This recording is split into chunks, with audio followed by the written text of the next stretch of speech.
Well, during Exploring Monastic Life, we've been spending a lot of time talking about how nobody has control over our minds but ourselves. And if we want to change them, we're the ones that have to do the work. So they are our responsibility, they are under our supervision.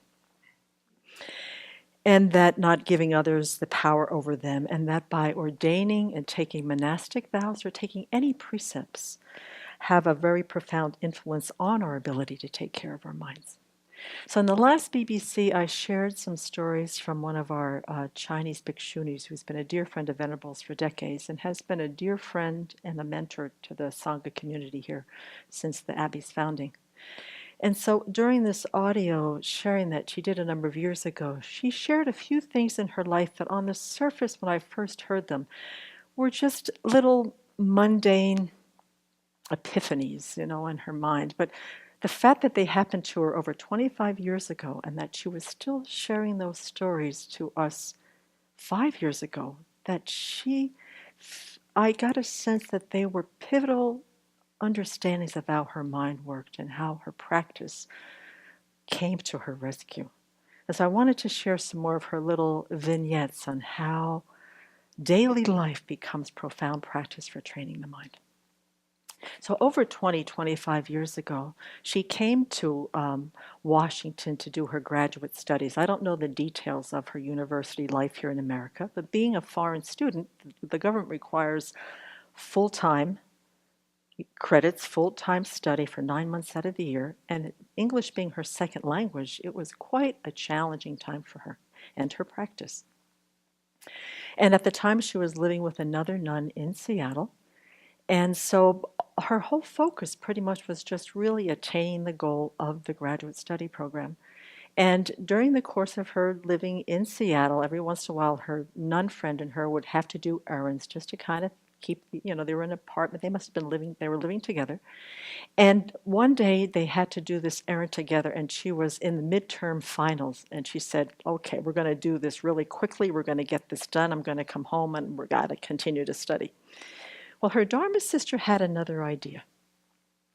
3 hours later, they come home from the errand, and needless to say, she says she's upset. She's agitated. She's exasperated. A total waste of time. Her Dharma sister has no idea about time management. So for 3 hours, she was upset. But the insight that she had was that after they got home, she said, I spent another 8 hours wasting time kvetching and proliferating around some very unhelpful thoughts. She said, I was embarrassed to say the least of the anger in my mind that created a whole lot more trouble than my Dharma sister ever could. And that she said, there was some sort of shift in her mind that day. She said, despite what people's preferences are or styles of how they use their time or how we work together, she said, I have to be committed to take control of my mind and to really just, pick my battles.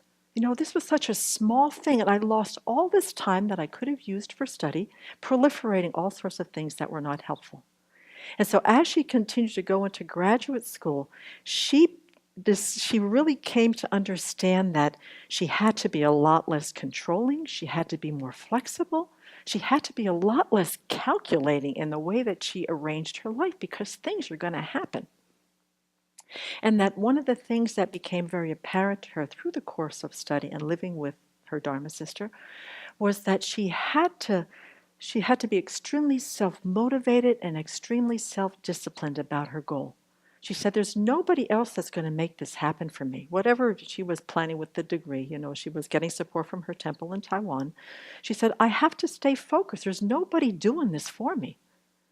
And so after she finished school and continued to practice, she now, is over on the west side of the state.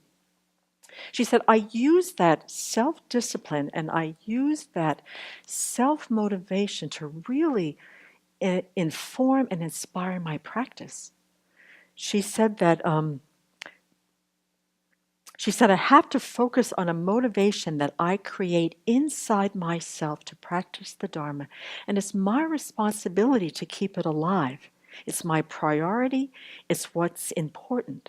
Because what she saw in herself and what she sees in Dharma practitioners, whether they're lay or monastic, is that many times these small, trivial things create a lot of resentment, a lot of affliction, and waste this precious time that we have. She says, for 8 hours, we think that we're practicing, but for those 8 hours, we're not practicing because all we're thinking about is how that person is unfair. They don't know how to handle their money. They don't handle their time. They mistreated me. They abused me, whatever.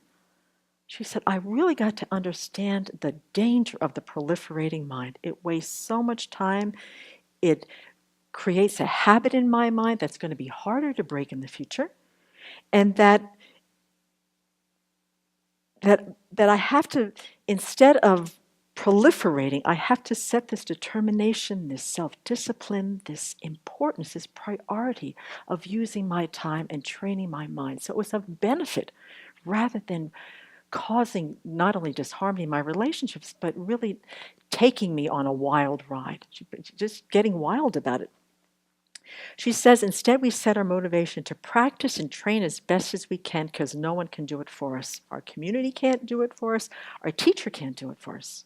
And she said, I learned in the future, after this whole situation, she said, that I cannot look for my teacher to her for approval, for appreciation.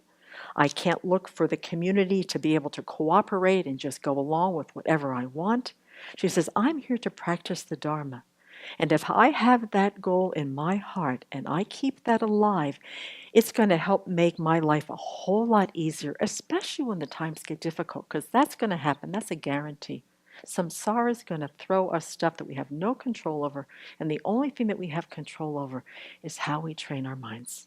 She says there's a lot less confusion, there's a lot less wasting time, and that we get to understand that we have to tend to our motivation and our aspiration, and it's in here.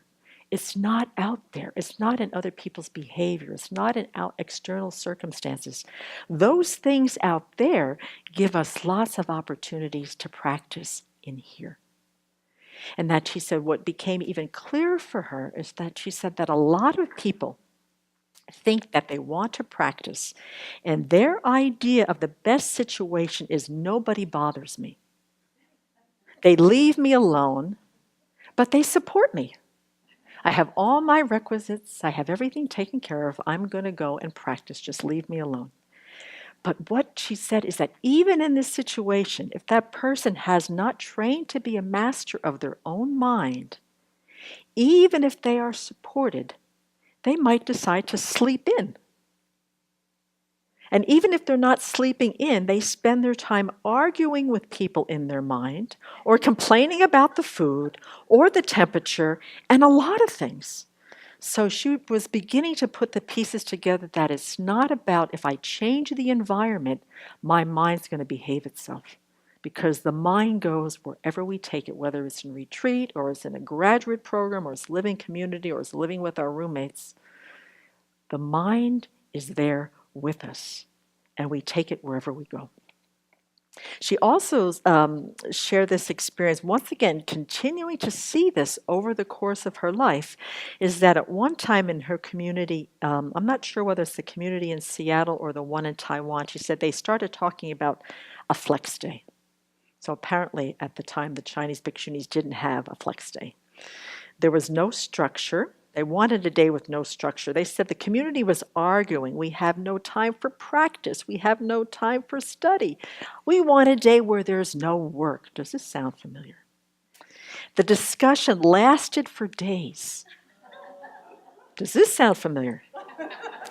Until finally, this will sound really familiar, is her teacher said very strongly to the community, if you use your time on your defilements, it's more than the one day that you would be figuring out to have for flex day.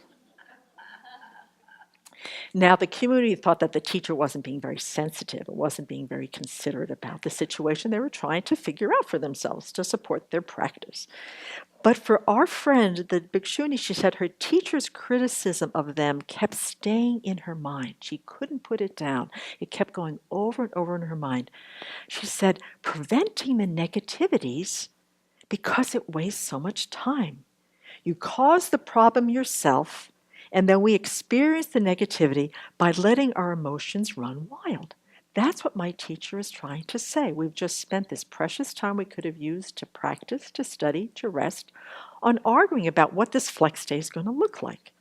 So we spent the whole day on our defilements rather than on really taking care of ourselves and taking care of each other. So what was really beautiful, the way that she took care of her mind about this, is that whenever she's not happy, she goes to her precepts. If she says, if I have been upset, she says, I feel so much better after reading them. People who are not happy continue to torture themselves by thinking about their unhappiness. Precepts remind us that our sole purpose is to help liberate sentient beings, and that we take precepts in order to do that. Being a monastic and a bodhisattva vow holder, you have to try to practice that, and so the precepts bring us very much closer to why we are ordained in the first place, and that our purpose is to benefit sentient beings and to benefit them wherever they are in their practice, wherever they are in existence. So she said that the precepts helped her really clarify her mind. Even when she was sick, she got very, very sick when she went to Seattle, and she said it was so helpful. She would bow after every word of those precepts, she would bow. And after she finished that, she said her mind was totally transformed. The sickness was still there, but it didn't matter. Her mind was clear as a bell. So the whole idea of what we focus our attention and energy on, either the proliferating mind or the mind that thinks about holding and treasuring the precepts in order to transform our minds, to develop a vast way of thinking, required to be of the greatest benefit. So the fact that she told these little vignettes on what the struggle was, and then she found the medicine, and that it healed her mind of a habit of kvetching and complaining and defilements. And so when I see the precepts, because sometimes when I first took Bhikshuni ordination, I said, oh my gosh, 347, 348 precepts, oh my gosh, how am I going to keep them? But when you read them and you take the time to look at what the Buddha was trying to do, he was trying to give us a tool to protect our minds.